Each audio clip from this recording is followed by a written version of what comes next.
இனி வீட்லயே பானிபூரி செய்யலாம் எல்லாரும். ஆச்சி பானிபூரி கிட். சென்னை வேளச்சேரியில் குடிநீர் குழாயை ஊழியர்கள் சரிவர பராமரிக்காததால் குடிநீருடன் கழிவுநீர் கலந்ததாக கூறி அதிகாரிகளை முற்றுகையிட்டு பொதுமக்கள் வாக்குவாதத்தில் ஈடுபட்டனர். விவரங்களை தர இருக்கிறார் செய்தியாளர் மொய்தீன். விவரங்கள் வழங்கலாம். வேளச்சேரி சட்டமன்ற தொகுதிக்கு உட்பட்ட தரமணி, மகாத்மா காந்தி நகர், தந்தை பெரியார் நகர், பாரதி நகர் உள்ளிட்ட பகுதிகளில் சுமார் 3000க்கும் மேல் குடும்பங்கள் வசித்து வருகின்றனர். 2 மாதத்திற்கு மேலாக முறையான குடிநீர் வழங்கப்படுவதில்லை எனவும், அதே போல் குடிநீர் வழங்கும் குழாய்கள் ஊழியர்கள் முறையாக பராமரிக்காததால் அங்கு வரக்கூடிய குடிநீரில் கழிவுநீர் மற்றும் சேறு கலந்து வருவதாகவும், இதனால் அங்கு இருக்கக்கூடிய மக்களுக்கு அடிக்கடி உடல்நலம் சரியில்லாமல் போவதால் மருத்துவமனைக்கு செல்ல வேண்டிய நிலை ஏற்படுவதாகவும் பொதுமக்கள் கூறுகின்றனர்.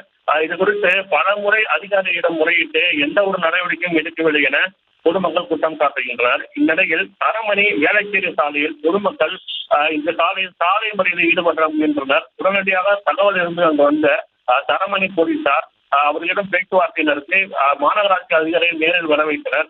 இதனைத் தொடர்ந்து பொதுமக்கள் மாநகராட்சி அதிகாரிகளை முற்றுகையிட்டு வாக்குவாதத்தில் ஈடுபட்டனர். பின்னர் போலீசார் இரு தரப்பினரும் சமாதானம் செய்து ஓரிரு நாட்களில் இந்த பிரச்சனைக்கு தீர்வு ஏற்படுத்தி தருவதாக கூறி பேச்சுவார்த்தையில் ஈடுபட்டு வருகின்றனர். ராஷினி,